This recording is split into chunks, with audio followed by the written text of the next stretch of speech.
하늘이 찢어질 듯한 굉음과 함께 검푸른 먹구름이 소용돌이치며 지상으로 곤두박질 쳤다가 다시 솟구쳐 올랐으니 이는 천년을 묵은 이무기 흑룡이 바야흐로 용이 되어 승천하려는 찰나의 순간이었다.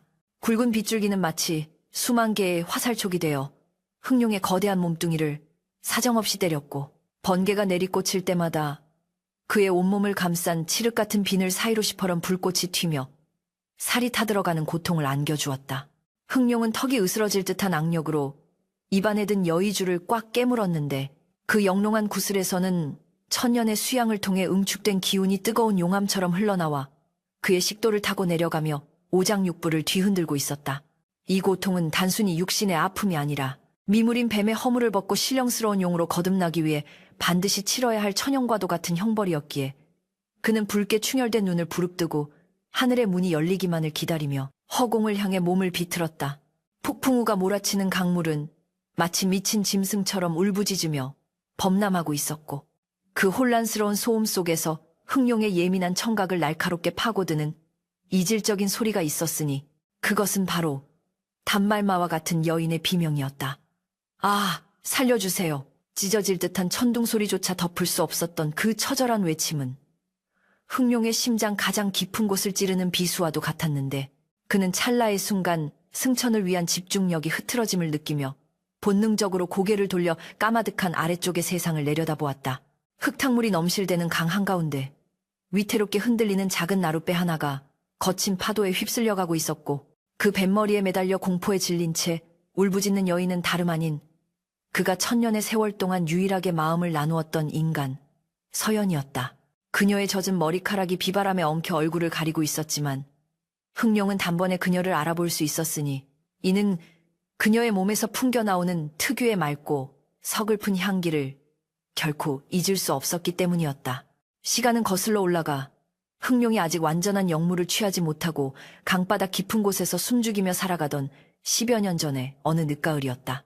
당시 흑룡은 승천을 방해하려는 사악한 구렁이와의 치열한 영역 다툼 끝에 깊은 상처를 입고 강가 갈대숲에 쓰러져 거친 숨을 몰아쉬고 있었는데 비늘이 뜯겨나가 붉은 선혈이 낭자한 그의 모습은 누가 보아도 공포스러운 괴물 그 자체였다. 죽음의 그림자가 드리워진 그때 바스락거리는 갈대 소리와 함께 나타난 것은 나무를 캐러 나온 어린 소녀 서연이었고 그녀는 눈앞에 놓인 거대한 뱀의 형상을 보고도 비명을 지르거나 도망치지 않았다.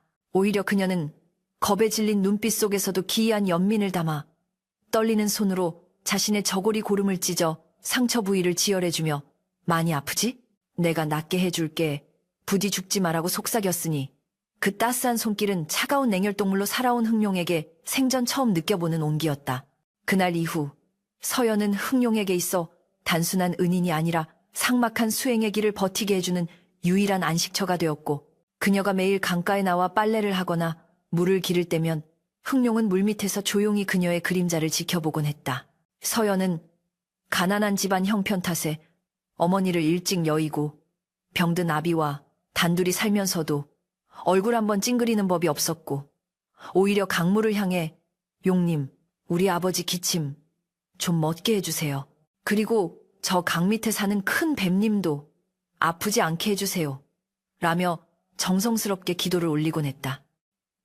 흑룡은 비록 인간의 언어로 대답할 수는 없었으나 때로는 잔잔한 물결을 일으켜 그녀의 물동이를 가볍게 해주기도 하고 때로는 강가의 귀한 약초를 떠내려보내 그녀의 아비병환을 돕기도 했으니 비록 말은 통하지 않았으나 그들 사이에는 보이지 않는 끈끈한 정이 강물처럼 깊게 흐르고 있었던 것이다. 세월은 유수와 같이 흘러서여는 어느덧 꽃처럼 아름다운 처녀로 성장했고 흑룡 또한 수행이 깊어져 승천할 날만을 손꼽아 기다리게 되었으나 그들의 만남은 언제나 조심스럽고 은밀할 수밖에 없었다. 흑룡은 인간의 눈에 띄면 부정을 타 승천이 좌절될 수 있다는 금기를 알고 있었기에 서연이 아무도 없는 늦은 밤 강가에 나와 남모를 서름을 토해낼 때에만 물 위로 고개를 내밀어 그녀의 이야기를 들어주었다. 서연은 마을 사람들이 그러는데 올해 가뭄이 너무 심해서 용왕님께 처녀를 바쳐야 비가 내린대. 무당할멈이 자꾸 우리 집을 기웃거리는 게 무서워 동라며 눈물을 흘리곤 했고 그럴 때마다 흥룡은 분노로 강물을 일렁이게 하여 그녀를 위로하려 애썼다. 그는 자신이 곧 용이 되어 승천하면 가장 먼저 단비를 내려 그녀의 걱정을 덜어주리라. 그리고 하늘 높이 올라가서도 영원히 그녀를 지켜주는 수호신이 되리라. 굳게 다짐하고 또 다짐했었다. 그러나 운명의 장난은 가혹하여 흥룡이 승천을 위해 강바닥 깊은 곳에서 칩거하며 마지막 기운을 모으는 사이 마을에서는 끔찍한 음모가 진행되고 있었음을 그는 미처 알지 못했다. 탐욕스러운 마을의 사또와 사입이 무당은 계속되는 가뭄을 핑계로 마을 사람들의 불안감을 조장하여 금품을 갈취하려 했고, 그들의 희생양으로 힘없고 배경 없는 서연을 지목하여 제물로 삼기로 작당했던 것이다. 서연은 아비의 약값을 갚지 못해 광가에 끌려가 모진 고초를 겪으면서도 끝내 제물이 되기를 거부했으나 사또는 그녀의 병든 아비를 인질로 삼아 협박했고, 결국 효심 깊은 서연은 아비를 살리기 위해 스스로 죽음의 강물로 걸어 들어가는 길을 택할 수밖에 없었다. 그녀가 끌려가는 날, 하늘도 그 억울함을 아는 듯 맑았던 하늘이 갑자기 어두워지며 먹구름이 몰려오기 시작했으니 그것이 바로 흥룡의 승천을 알리는 뇌우의 시작이었다. 다시 현재로 돌아와 흥룡은 하늘로 솟구쳐 오르던 몸을 멈추고 고통스럽게 몸부림치며 아래를 내려다보았는데, 그의 눈에 들어온 광경은 참혹하기 그지없었다. 거센 물살이 서연이 타고 있는 작은 조각배를 집어삼킬 듯 덮치고 있었고, 뱃머리에 묶인 서연은 공포에 질려 파랗게 질린 입술로 끊임없이 무언가를 중얼거리고 있었는데, 흥룡의 뛰어난 청력은 빗소리를 뚫고 들려오는 그녀의 마지막 기도를 똑똑히 들을 수 있었다. 비나이다, 비나이다. 부디 그분이 무사히 용이 되어 하늘로 오르게 해주소서.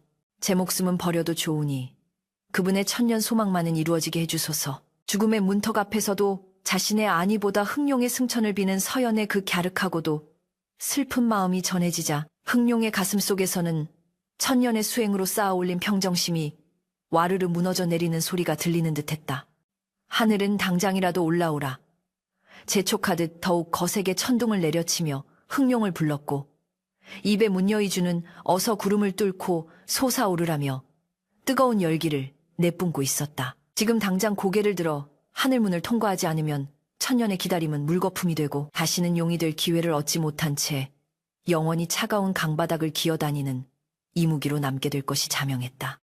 그러나 눈앞에서 사랑하는 여인이 자신을 살려주었고, 자신을 위해 기도하는 저 여인이 검은 물살 속으로 사라지려 하고 있는데 어찌 홀로 하늘로 올라가 신선노름을 할 수 있겠는가 하는 번뇌가 흥룡의 머릿속을 헤집어 놓았다. 크앙! 흥룡은 하늘을 향해 원망 섞인 포효를 내질렀으니 그 소리는 천둥 소리보다 더 크고 비통하여 강물을 역류시킬 만큼 강력한 기운을 뿜어냈다. 그 순간 거대한 파도가 뱃전을 강타하여 서연의 몸이 강물 속으로 튕겨나가는 것이 보였고, 흥룡의 동공은 극도로 확장되어 찢어질 듯 팽창했다. 선택의 시간은 끝났고 이제는 행동해야만 하는 절체절명의 순간이 다가왔음을 그는 직감했다. 승천인가? 사랑인가? 천년의 꿈인가? 한 여인의 목숨인가? 흥룡은 입에 문여의줄을 더욱 세게 깨물며 몸을 휘감았는데, 그의 결정에 따라 하늘의 문이 닫힐지 아니면 새로운 전설이 시작될지가 판가름 날 찰나였다. 번개가 번쩍이며 흥룡의 거대한 실루엣을 비추었고, 그 그림자는 하늘이 아닌 서연이 추락한 검은 강물을 향해 서서히 그러나 단호하게 머리를 돌리고 있었다. 대지는 타오르는 숯불처럼 붉게 달아올라 숨을 쉴 때마다 폐부 깊숙이 뜨거운 모래바람이 밀려들어왔으니, 지난 반년간 비 한 방울 내리지 않은 가뭄은 마을의 모든 생기를 앗아가고 있었다. 쩍쩍 갈라진 논바닥은 마치 목이 말라 비명을 지르는 짐승의 입처럼 흉물스럽게 입을 벌리고 있었고, 말라 비틀어진 벼 이삭들은 고개를 숙인 채 죽음만을 기다리는 형국이었다. 마을 어귀의 당산나무조차 잎이 누렇게 타들어가 그늘을 만들지 못했고, 굶주린 백성들은 초금 목피로 연명하다 못해 흙을 파먹으며 눈이 퀭하게 들어간 채 거리를 배회하고 있었으나, 관아의 높은 담장 안에서는 기생들의 웃음소리와 풍악소리가 끊이지 않았다. 탐욕스러운 사또, 최대감은 창고에 쌀을 가득 쌓아두고도 백성들에게 풀지 않았고, 오히려 하늘이 노하여 비를 내리지 않는 것이니 너희의 불경함을 탓하라며 세금을 더욱 가혹하게 거두어들이고 있었다. 마을 외진 곳, 다 쓰러져가는 초가 삼간에는 효심지극하기로 소문난 서연이 병석에 누운 아비의 마른 손을 주무르며 근심 어린 눈으로 천장을 올려다보고 있었다. 쿨럭쿨럭. 연아, 물 좀 다오. 아비의 기침 소리에는 쇳소리가 섞여 있었고 입가에는 검붉은 피가 배어나왔다. 서연은 황급히 물바가지에 남은 마지막 물을 아비의 입에 적셔 주었으나 그 물조차 흙탕물이 가라앉아 뿌옇게 흐린 것이었다. 그녀는 소매 끝으로 아비의 입가를 닦아주며 남몰래 눈물을 훔쳤는데 그녀의 댕기 끝에 매달린 붉은색 비단끈만이 이 잿빛 절망 속에서 유일하게 생생한 빛을 발하고 있었다. 그 붉은 댕기는 돌아가신 어미가 남겨준 유일한 유품이자 언젠가 좋은 낭군을 만나 시집갈 때 쓰라며 주신 것이었기에 서연에게는 목숨만큼 소중한 물건이었다. 하지만 서연의 비극은 가뭄이나 가난 때문만이 아니었으니 마을에는 흉흉한 소문과 함께 검은 그림자가 들이우고 있었다. 마을의 정신적 지주를 자처하는 늙은 무당 매월은 사또와 결탁하여 자신의 입속을 챙기는 사악한 인물이었는데 그녀는 며칠 전부터 신탁을 받았다며 마을 사람들을 선동하고 다녔다. 이 가뭄은 강신이 노하셨기 때문이다. 강 밑에 사는 이무기가 용이 되지 못해 심수를 부리는 것이야. 부정을 타지 않은 처녀를 바쳐 그 화를 달래지 않으면 마을 전체가 불타 없어질 것이다. 매월에 찢어지는 듯한 목소리는 공포에 질린 마을 사람들의 이성을 마비시켰고 사람들은 누가 재물이 될 것인가를 두고 서로를 의심하고 감시하며 광기에 사로잡히기 시작했다. 사또와 매월은 이미 밀실에서 은밀한 거래를 마친 상태였으니 사또는 골치 아픈 민심을 잠재우고 자신의 창고를 지키기 위해 희생양을 필요로 했고 매월은 구판을 벌여 거액의 재물을 챙기려는 속셈이었다. 재물로는 뒷배 없고 탈 없는 년이 제격이지요. 저기 강가에 사는 서연이라는 계집이 딱입니다. 어미도 없고 아비는 송장이나 다름없으니 쥐도 새도 모르게 처리해도 뒷말이 없을 것입니다. 매월이 뱀같은 혀를 놀리며 속삭이자 기름진 얼굴의 사또는 곰방대를 탁탁 털며 비릿한 미소를 지었다. 허허, 자네 눈썰미는 여전하구먼. 그리하지. 대신 구판이 끝나면 백성들에게서 거둔 쌀의 절반은 관아로 보내야 할 것이야. 두 악인의 탐욕스러운 웃음소리가 밀실을 가득 채우는 동안 그들의 계획은 서연의 운명을 옥죄는 올가미가 되어 서서히 조여들고 있었다. 한편 마을 앞을 흐르는 강물, 깊은 곳에서는 흑룡이 또아리를 튼 채 묵직한 침묵을 지키고 있었다. 그는 천리 밖의 소리도 들을 수 있는 영물이었기에 마을에서 벌어지는 끔찍한 음모를 모두 듣고 있었다. 매월의 거짓 신탁과 사또의 탐욕, 그리고 서연을 제물로 삼으려는 계획까지 낱낱이 알고 있었던 것이다. 흑룡의 붉은 눈동자는 분노로 일렁였고 그의 거친 숨결의 강물은 보글거리는 거품을 일으키며 끓어올랐다. 당장이라도 물 위로 솟구쳐 올라 저 간악한 무리들을 쓸어버리고 가뭄에 고통받는 대지에 비를 뿌리고 싶었다. 하지만 그는 그럴 수 없었다. 천년의 수행 중 가장 중요한 계율, 바로 인간의 생사와 복에 관여하지 말 것, 그리고 승천 직전살생을 범하지 말 것이라는 엄격한 하늘의 법도가 그의 발목을 잡고 있었기 때문이었다. 만약 그가 지금 분노를 참지 못하고 사또와 무당을 죽인다면 천년 동안 쌓아온 공든 탑은 순식간에 무너져 내리고 그는 영원히 승천할 자격을 박탈당해 악귀가 씌인 이무기로 전락할 것이었다. 더욱이 승천의 때인 개천, 하이텐의 날, 이 불과 사흘 앞으로 다가와 있었기에 그는 뼈를 깎는 인내심으로 참고 또 참아야만 했다. 서연아, 조금만 더 견뎌다오. 내가 용이 되는 그 순간 가장 먼저 너를 구하고 비를 내려주마. 흑룡은 물속에서 서연의 집쪽을 바라보며 간절히 염원했다.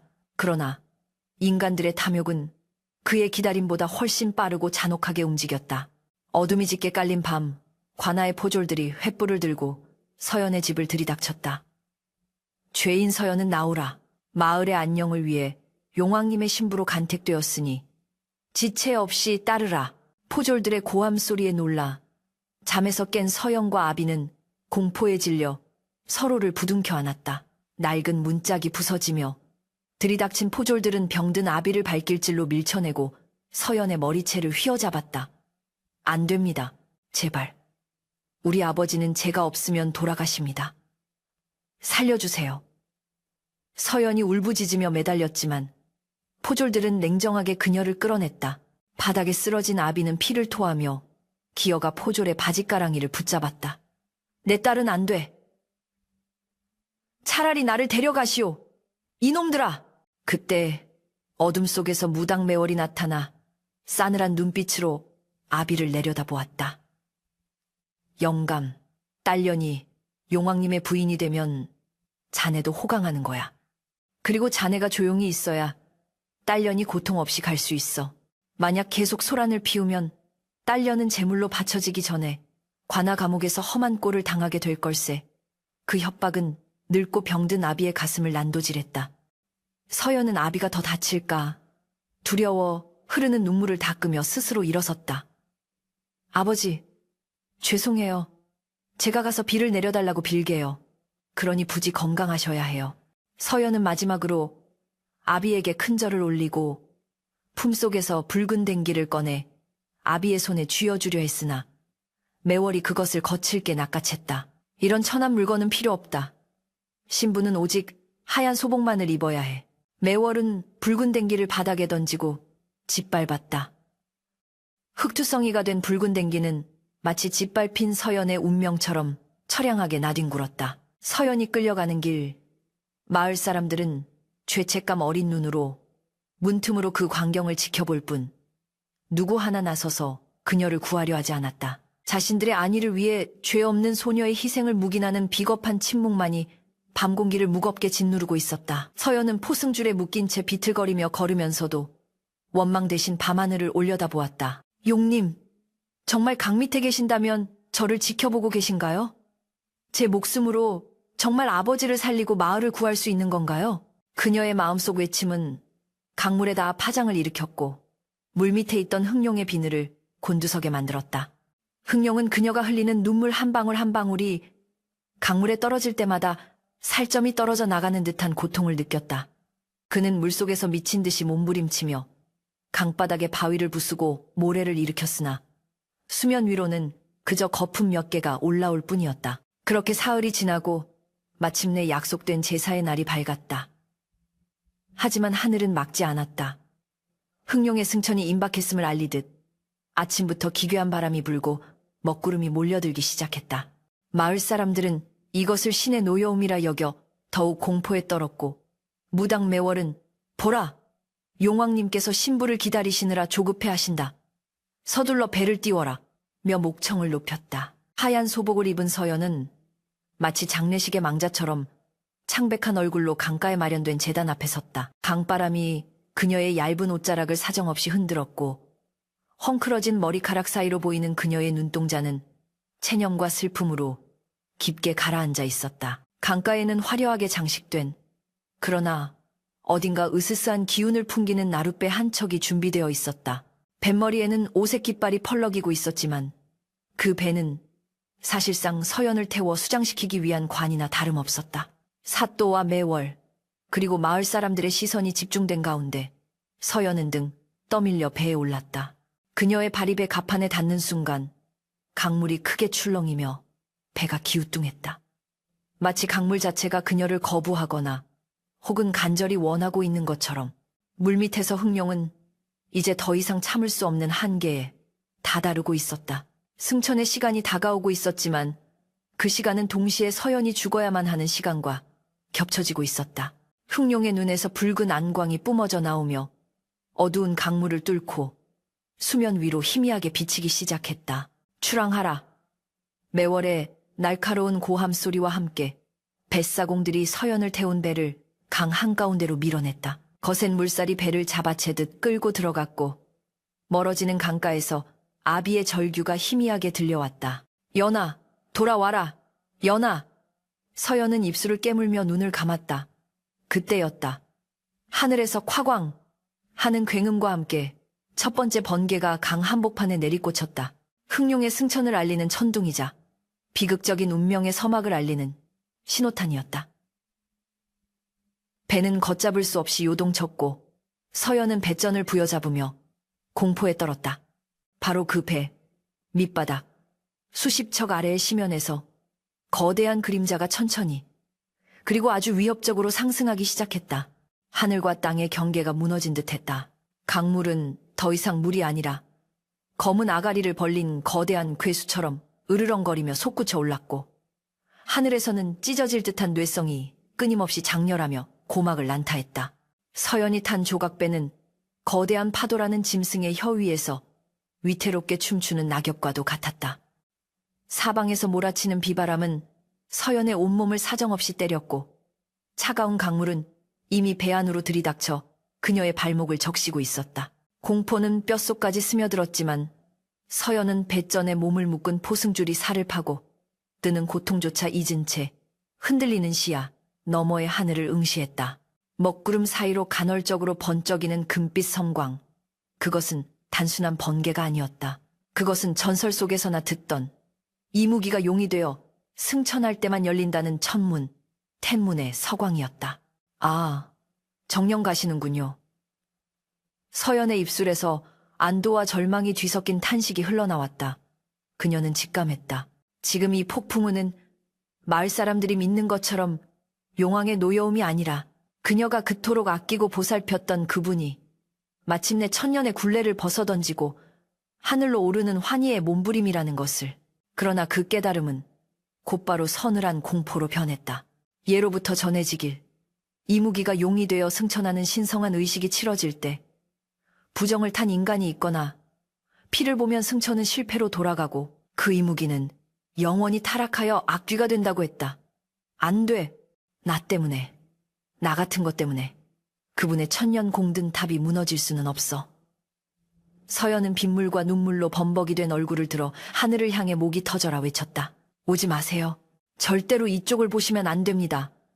그저 앞만 보고 날아오르소서. 한편 강가 제방 위에서 구판을 벌이던 무당 매월과 사또 일당의 표정은 사색이 되어가고 있었다. 처음에는 자신들의 조작된 각본대로 서연이 물살에 휩쓸려가는 것을 보며 회심의 미소를 지었으나 시간이 지날수록 상황이 기이하게 돌아가고 있었기 때문이었다. 하늘에서 내리꽂히는 번개는 일반적인 푸른빛이 아니라 눈이 멀 정도로 찬란한 황금빛을 띠고 있었고 강물은 소용돌이치며 역류하여 마치 물기둥처럼 하늘로 솟구치려는 기세를 보이고 있었다. 징을 치고 북을 두드리던 악공들은 공포에 질려 악기를 내동댕이 쳤고 구경하던 마을 사람들은 비명을 지르며 뒷걸음질 쳤다. 매월은 덜덜 떨리는 손으로 방울을 움켜쥐며 헛바람을 삼켰다. 그녀는 비록 사기꾼에 가까운 무당이었으나 어깨 너머로 배운 지식으로 이것이 무엇을 의미하는지 본능적으로 알아차렸다. 이건 살이 낀 먹구름이 아니야.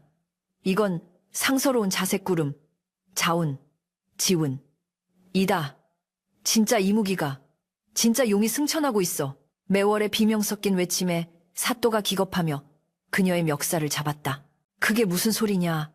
이무기는 그저 전설일 뿐이라며. 우리가 지어낸 이야기라고 하지 않았느냐. 매월은 공포에 질려 눈을 희번덕거렸다. 나도 몰랐습니다. 헌데 지금 저 기운을 보십시오. 만약 저 승천하는 이무기가 제물로 바쳐진 인간 때문에 부정을 타서 승천에 실패한다면 그 분노는 우리 마을 전체를 쓸어버리고도 남을 것입니다. 당장 배를 돌려야 해. 저 계집이 죽으면 우리도 다 죽는단 말이다. 그러나 이미 엎질러진 물이었다. 인간의 힘으로 거대한 자연의 경랑 속에 던져진 조각배를 되돌릴 방법은 없었다. 사또와 매월 그리고 죄 없는 서연을 사지로 몰아넣은 마을 사람들은 그저 강 한가운데서 벌어지는 초자연적인 광경을 보며 벌벌 떨 수밖에 없었다. 탐욕이 불러온 재앙이 이제 신화적인 공포가 되어 그들의 목을 조여오고 있었다. 강물 깊은 곳, 흑룡의 고통은 극에 달해 있었다. 온몸의 비늘이 하나하나 뜯겨나가는 듯한 격통과 함께 척추를 따라 뜨거운 불덩이가 치솟아 올라 정수리를 뚫고 나가는 느낌이 들었다. 그것은 뿔이 돋아나는 고통이자 뱀의 허물을 벗고 용의 형상을 갖추어가는 상고였다. 입안에 무녀히 주는 태양보다 뜨겁게 달아올라 그의 입천장을 태우고 식도를 녹일듯이 요동쳤다. 본능이 그에게 소리쳤다. 지금이다. 박차고 올라라. 저 위, 구름이 갈라진 틈으로 빛이 쏟아지는 곳으로 꼬리를 한 번만 세게 휘저으면 물살을 가르고 창공으로 솟구칠 수 있었다. 천년을 차가운 물속에서 기다려온 순간, 짐승의 굴레를 벗고 신이 되는 순간이 바로 코앞에 있었다. 하지만 그의 예민한 감각기관은 뇌우 소리를 뚫고 들려오는 미약한 심장 박동 소리를 놓치지 않고 있었다. 콩닥, 콩닥, 콩닥. 너무나도 익숙하고 그리운 박동 소리.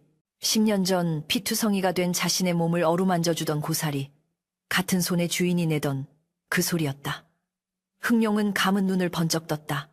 시뻘건 안광이 물속을 대나처럼 환하게 밝혔다. 그의 시선은 위쪽의 천문이 아닌 물살에 휩쓸려 전복되기 직전인 작은 배를 향했다. 갈등이 쓰나미처럼 밀려왔다. 하늘의 법도는 엄격했다. 승천의 순간 미련을 두지 말라.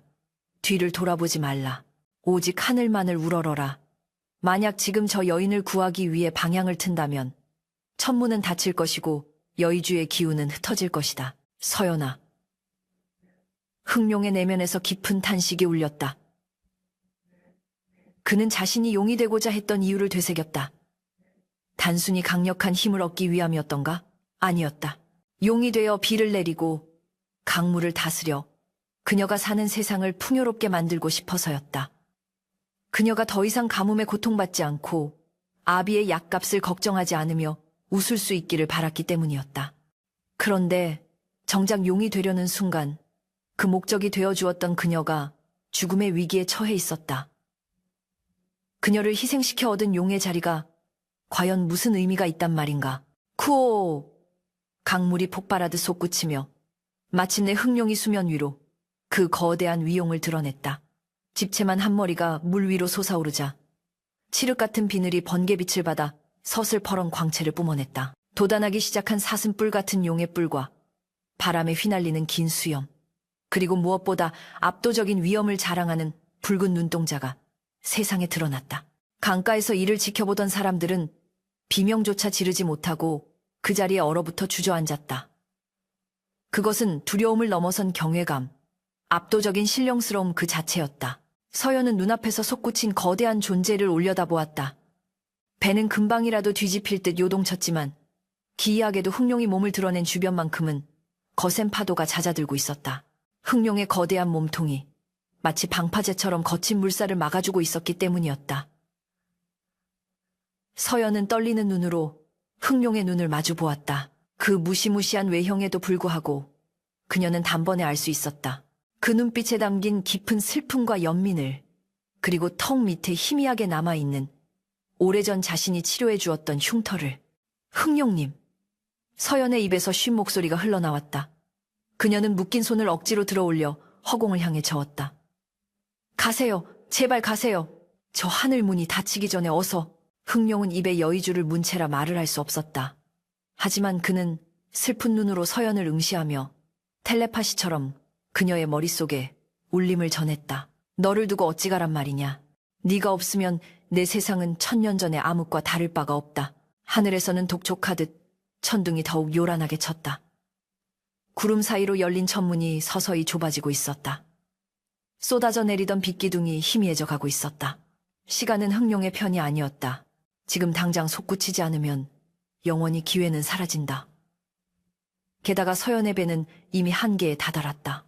배 밑바닥이 갈라지며 물이 차오르고 있었고 거대한 파도가 흑룡의 방어막을 넘어 배를 덮치려 하고 있었다. 흑룡은 고개를 들어 좁아지는 하늘의 문을 한번 바라보았다. 저곳을 통과하면 그는 만물을 호령하는 용이 되어 불로불사의 삶을 누릴 것이다. 그리고 다시 고개를 숙여 물 차오르는 배 위에서 자신을 향해 울부짖는 작고 연약한 여인을 보았다. 그녀를 구하면 그는 다시 차가운 물속의 이무기로 돌아가야 한다. 아니, 어쩌면 승천을 거부한 죄로 소멸할지도 모른다. 하지만 흑룡의 마음속 저울은 이미 한쪽으로 기울어져 있었다. 천년의 수행보다, 신의 지위보다 눈앞에 이 여인이 보여준 10년 전에 그 따뜻한 손길과 지금의 희생적인 눈물이 그에게는 더 무겁고 소중했다. 그 순간 흑룡의 눈에서 붉은 안광이 사라지고 대신 깊고 그윽한 황금빛이 감돌기 시작했다. 그것은 짐승의 눈이 아닌 사랑을 아는 지성체의 눈이었다. 그는 결심을 굳힌 듯 입을 꽉 다물었던 턱에 힘을 주었다. 입안에서 요동치던 여의주가 흥룡의 의지에 반응하여 눈부신 빛을 뿜어내기 시작했다. 하늘이여, 나를 버리시려거든 버리소서. 허나 내 사랑은 버리지 못하겠나이다. 흥룡은 거대한 몸을 뒤틀어 하늘이 아닌 서연이 있는 수면을 향해 머리를 숙였다. 그 움직임은 마치 신하가 여왕에게 예를 갖추듯 혹은 어미가 자식을 품듯 숭고하고도 부드러웠다. 강가에서 이 모습을 지켜보던 매월은 경악에 찬 비명을 질렀다. 미쳤어! 여의주를 배트려 한다. 승천을 포기하고 있어. 그녀의 비명과 동시에 흥룡의 입이 서서히 벌어졌다. 그 안에서 세상의 모든 빛을 응축해 놓은 듯한 영롱한 구슬, 여의주가 찬란한 광채를 뿌리며 허공으로 떠올랐다. 천년의 힘, 용이 될 수 있는 유일한 열쇠가 흥룡의 몸을 떠나는 순간이었다. 흥룡의 몸에서 빛나던 비늘의 광채가 순식간에 사그라들고 돋아나던 뿔이 멈칫했다. 엄청난 상실감과 고통이 그를 덮쳤지만 그는 눈 하나 깜짝하지 않고 오직 서연만을 바라보았다. 여의주는 흥룡의 의지에 따라 서연의 머리 위로 천천히, 그러나 확실하게 내려앉고 있었다. 죽음의 파도로부터 그녀를 지켜줄 유일한 결계가 되기 위하여 천지가 개벽하는 듯한 섬광과 함께 흥룡의 입에서 떠난 여의주는 마치 떨어지는 유성처럼 찬란한 꼬리를 그리며 칠흑 같은 어둠을 갈랐다. 그것은 단순한 보석이 아니었다. 지난 천년의 세월 동안 차가운 강바닥에서 뼈를 깎는 수양을 통해 빚어낸 흥룡의 혼이자 생명 그 자체였다. 여의주가 그의 입을 완전히 떠나는 순간 흥룡의 거대한 몸체는 마치 끈 떨어진 연처럼 힘없이 휘청거렸다. 승천을 위해 온몸을 감싸고 있던 신성한 황금빛 기운이 일순간에 사그라들고 대신 비늘이 타들어가는 매캐한 연기와 함께 검붉은 피가 허공에 흩뿌려졌다. 크아! 흥룡은 단말마와 같은 비명을 지르며 몸을 비틀었다. 용이 되기 위해 돋아나던 뿔은 성장을 멈추고 흉물스럽게 꺾였으며 하늘을 날 수 있게 해주던 영험한 기운이 빠져나가자 육중한 덩어리가 되어 강물로 곤두박질치기 시작했다. 이것은 스스로 선택한 몰락이자 가장 고귀한 추락이었다. 서연은 눈앞에서 벌어지는 믿기 힘든 광경에 숨조차 쉴 수 없었다. 하늘에서 내려오는 빛나는 구슬, 그것이 자신의 품을 향해 날아오고 있었다. 여의주는 서연의 머리 위에서 부드럽게 멈추더니 이내 투명하고도 견고한 빛의 막을 형성하여 그녀와 부서져가는 나룻배를 감싸 안았다. 차갑고 거센 빗줄기와 살을 내는 강바람이 순식간에 차단되었고 마치 어머니의 품속에 있는 듯한 따스한 온기가 그녀를 감동시켰다. 그러나 서연은 그 온기를 즐길 수 없었다. 그녀의 시선은 빛의 막 넘어 처참하게 추락하고 있는 흥룡에게 고정돼 있었다. 안 돼요. 안 돼. 흥룡님, 제발 그걸 다시 가져가세요. 저 같은 건 죽어도 좋습니다. 서연은 빛의 결계 안에서 울부짖으며 손을 뻗었지만 그녀의 손끝은 결계벽에 막혀 허공만을 긁을 뿐이었다. 여의주를 잃은 흥룡은 더 이상 신령스러운 존재가 아니었다. 하늘은 승천을 거부한 그에게 가차없는 형벌을 내렸다. 열려있던 천문이 굉음과 함께 닫히기 시작했고 그 틈으로 시퍼런 벼락이 내리꽂혀 무방비 상태인 흥룡의 등을 강타했다. 쾅! 살점이 터져나가고 비늘이 사방으로 튀었다. 흥룡은 고통에 몸부림치며 강물 위로 떨어졌다. 그 거대한 몸이 수면에 부딪히자 집채만 한물 기둥이 치솟았고 강물은 순식간에 그의 피로 붉게 물들었다. 그는 고통 속에서도 흐려지는 의식을 부여잡으려 안간힘을 썼다. 아직이다. 아직 그녀가 안전하지 않아. 그는 찢어진 몸을 이끌고 서연이 있는 쪽으로 필사적으로 헤엄쳤다. 뱀보다 못한 몰골이 되었을지언정 그의 눈빛만은 여전히 서연을 향한 집념으로 타오르고 있었다. 강둑에서 이 참상을 지켜보던 무당매월과 사또는 공포와 경악으로 입을 다물지 못했다. 하늘이 노했다. 이무기가 승천에 실패하고 요물이 되어 떨어졌다. 매월은 비명을 지르며 도망치려 했으나 다리가 풀려 주저앉고 말았다. 승천이 좌절된 하늘은 분노한 듯 더욱 거센 폭풍우를 쏟아냈다. 강물은 범람하여 제방을 넘실거렸고 마을 사람들은 재앙이다, 대재앙이 닥쳤다며 혼비백산하여 흩어졌. 죄 없는 여인을 제물로 바쳐 안위를 얻으려 했던 그들의 이기심은 이제 걷잡을 수 없는 공포가 되어 그들의 목을 조여오고 있었다. 그러나 그 아수라장 속에서도 흥룡은 오직 한 곳, 서연이 있는 곳만을 바라보고 있었다. 배는 이미 형체를 알아볼 수 없을 정도로 부서져 나무 조각들만이 물 위에 떠다니고 있었으나 서연은 여의주가 만든 신비한 빛의 구체 안에 보호받은 채 물 위에 떠 있었다. 하지만 경류는 거세었고 빛의 보호막조차도 거대한 바위에 부딪히거나 소용돌이에 휘말리면 언제 깨질지 모르는 위태로운 상황이었다. 피투성이가 된 흥룡이 거친 숨을 몰아쉬며 서연의 곁으로 다가왔다. 그의 몸에서는 붉은 피가 끊임없이 흘러나와 투명했던 강물을 검붉게 물들이고 있었다.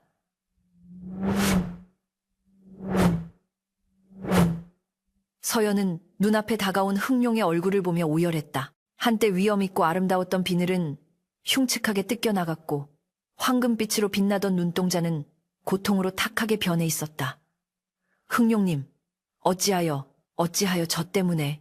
흥룡은 말없이 자신의 거대한 몸으로 서연을 감싼 빛의 구체를 휘감았다. 마치 어미새가 알을 품듯이 그는 자신의 찢어진 살같이 바위에 긁히고 빗물에 쓰라린 것을 감내하며 그녀를 보호했다.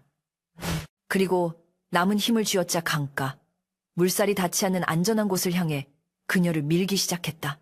여의주를 잃은 그는 이제 보통의 큰 뱀보다 조금 더 강한 힘을 가졌을 뿐 초자연적인 능력은 거의 사라진 상태였다. 거센 물살을 거스르는 것은 그의 생명을 깎아먹는 일이었다. 한 번 꼬리를 저을 때마다 수명이 10년씩 줄어드는 듯한 탈진감이 그를 덮쳤다. 하지만 그는 멈추지 않았다. 차가운 강물이 상처에 닿을 때마다 정신이 번쩍 들 정도로 아팠지만 그 아픔조차 서연을 살려야 한다는 일념을 꺾지는 못했다. 조금만 더, 저기까지만 가면 된다. 흥룡은 흐려지는 시야 너머로 못해 흙바닥을 보았다. 그는 온몸의 근육이 비명을 지르는 것을 무시하고 필사적으로 몸을 움직였다. 그때 거대한 통나무 하나가 급류에 휩쓸려 내려오며 흥룡의 옆구리를 강타했다. 쿵! 둔탁한 소리와 함께 뼈가 부러지는 듯한 격통이 전해졌다. 흥룡은 고통의 신음조차 내지 못하고 잠시 휘청거렸으나 결코 서연을 감싼 몸을 풀지 않았다. 오히려 더욱 단단히 그녀를 조여 안으며 충격을 자신의 몸으로 고스란히 받아냈다. 구체 안의 서연은 흥룡이 충격을 받을 때마다 그의 몸이 경련하는 것을 느끼며 가슴이 찢어지는 듯한 슬픔에 몸을 떨었다. 그녀는 결계 안에서 손바닥으로 벽을 치며 외쳤다. 제발 그만하세요. 이러다 죽습니다. 저를 놓고 가세요. 그러나 흥룡은 들리지 않는 듯 묵묵히 전진했다. 마침내 그의 코끝에 진흙 냄새가 닿았다. 얕은 물가, 갈대숲이 우거진 곳이었다. 그는 마지막 남은 힘을 다해 서연을 감싼 빛의 구체를 모래톱 위로 밀어 올렸다. 구체는 부드럽게 모래 위에 안착하더니 임무를 다했다는 듯 스르르 녹아내려 서연의 가슴 속으로 스며들었다. 서연은 비틀거리며 모래바닥에 주저앉았다. 그리고 곧바로 뒤를 돌아 물속에 잠겨있는 흥룡을 향해 기어갔다. 흥룡님! 그녀의 손이 흥룡의 차갑고 거친 주둥이에 닿았다. 피와 진흙으로 뒤범벅이 된 흥룡의 머리는 힘없이 물가에 걸쳐져 있었다. 흥룡은 힘겹게 눈꺼풀을 들어 서연을 바라보았다. 그의 눈동자에는 더 이상 승천을 꿈꾸던 이무기의 야망도 세상을 호령하려던 위엄도 남아있지 않았다. 그저 사랑하는 이를 지켜냈다는 안도감과 깊은 피로감이 서려있을 뿐이었다. 그는 서연이 무사한 것을 확인하자 비로소 입가에 희미한 미소를 띠는 듯했다. 비록 용의 형상은 갖추지 못했으나 그 순간 그의 모습은 세상 그 어떤 존재보다 성스럽고 아름다웠다. 서연은 자신의 치마폭으로 흥룡의 피 묻은 얼굴을 닦아주며 하염없이 눈물을 흘렸다. 가지 마세요. 저를 두고 가지 마세요. 제가 평생 모시겠습니다. 제 목숨을 나눠서라도 살리겠습니다. 하지만 흥룡은 자신의 운명을 알고 있었다. 여의주를 내뱉은 이무기는 살 수 없다. 게다가 천벌에 가까운 벼락을 맞고 치명상을 입은 상태였다. 그의 생명력은 꺼져가는 등불처럼 위태로웠다. 그는 마지막으로 서연의 손길을 느끼며 마음속으로 작별의 인사를 전했다. 울지 마라. 나의 연인이여. 너를 살린 것으로 나는 천년의 세월을 보상받았다. 용이 되어 구름 위를 노니는 것보다 너의 곁에서 너의 생명을 지키고 사라지는 것이 나에게는 더 큰 행복이었다. 흥룡의 눈에서 서서히 빛이 꺼져갔다. 거칠게 몰아쉬던 숨소리도 점차 잦아들었다. 그때 거짓말처럼 폭풍우가 잦아들기 시작했다.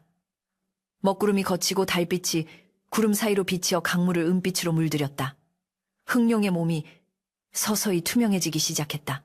육신이 소멸하여 자연으로 돌아가려는 징조였다. 서연은 사라져가는 흥룡의 몸을 껴안으려 했으나 그녀의 손은 허공을 가를 뿐이었다. 안 돼!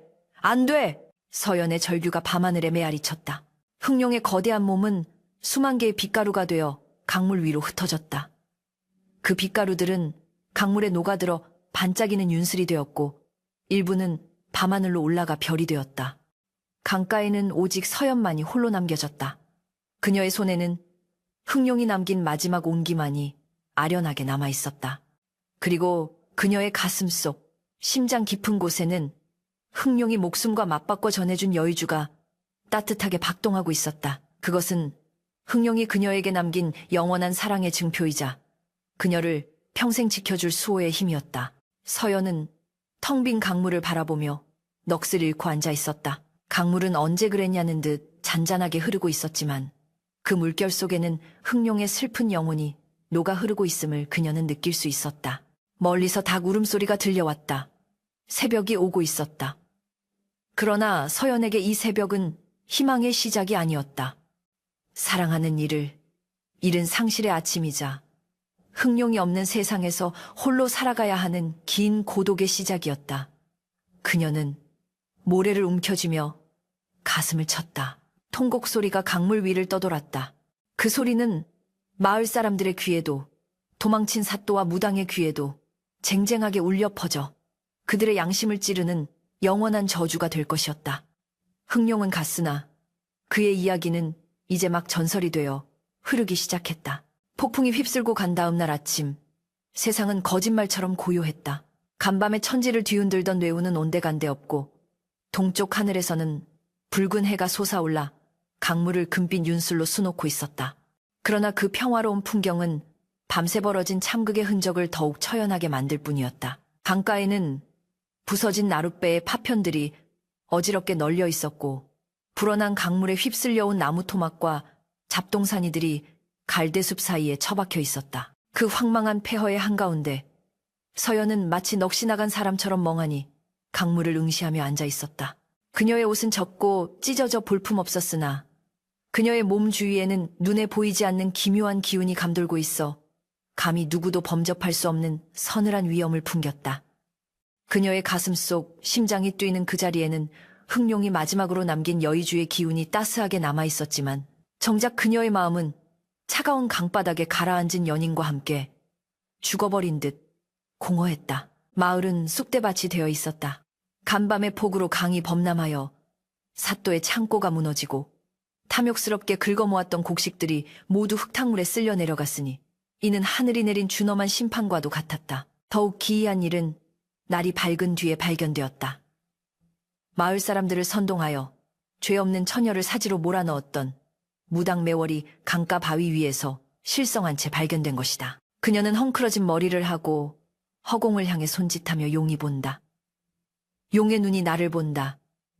살려줘, 뜨거워 라고 괴성을 질러댔다.